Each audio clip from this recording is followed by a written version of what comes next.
Dear students, in the previous class you have learnt about the basic information about friction. In this class we will learn the following topics. The topics are increasing and reducing friction, wheels reduce friction, and third one fluid friction.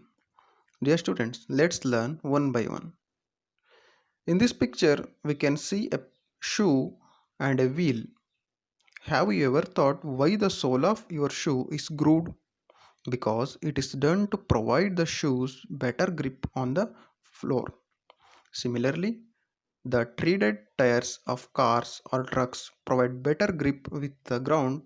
Both are the best examples of increasing the friction. In this picture, we can see a man riding a bicycle. He deliberately increased friction by using brake pads in the brake system. The brake pads do not touch the wheels, but when you press the brake lever, the pads arrest the motion of the rim due to friction. The wheel stops moving. Similarly, the kabaddi players rub their hands with soil for a better grip. Dear students, in some situations, however, friction is undesirable and we would want to minimize it or decrease it. In this picture, a group of boys playing with carom board. Why do you sprinkle the fine powder on carom board? Dear students, similarly, when oil or grease or graphite are applied to moving parts of the machines and vehicles, in all the above cases, we want to reduce the friction in order to increase efficiency. Dear students, the substance which reduce frictions are called lubricants. Keep it in mind, the substance which reduce friction are called lubricants. Dear students, next we will move to next topic. Wheels reduce friction. In this picture, we can see a boy pulling a luggage bag. Pieces of luggage fitted with rollers.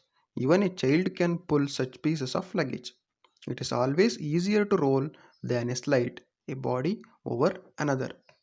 That is the reason it is convenient to pull luggage fitted with roll-on. Wheels is said to be one of the greatest invention of mankind. Dear students, next we will move to next topic, fluid friction. The common name of gases and liquid is fluid. In this picture, we can see a aeroplane and the bird. You might have think the shape of the aeroplane is same as the bird. The frictional force on an object in a fluid depend on its speed with respect to the fluid. The frictional force also depends on the shape of the object and nature of the fluid. From nature, birds and fishes have to move about in fluids all the time. Their bodies must have evolved shapes which would make them to less energy in overcoming friction. Similarly, the shape of aeroplane designed as same as the shape of bird, which reduce the friction.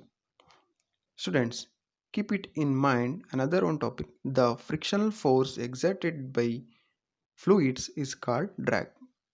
Let me explain on time. The frictional force exerted by fluids is called drag. Okay, dear students, in this class you have learned about the three topics: increasing and reducing friction, wheels reduce friction, and fluid friction. In the next class, we will learn the next lesson. Dear students, please take down these three questions as homework. What is lubricants? How wheels reduce friction and define drag? Okay, let's see in the next class. Thank you.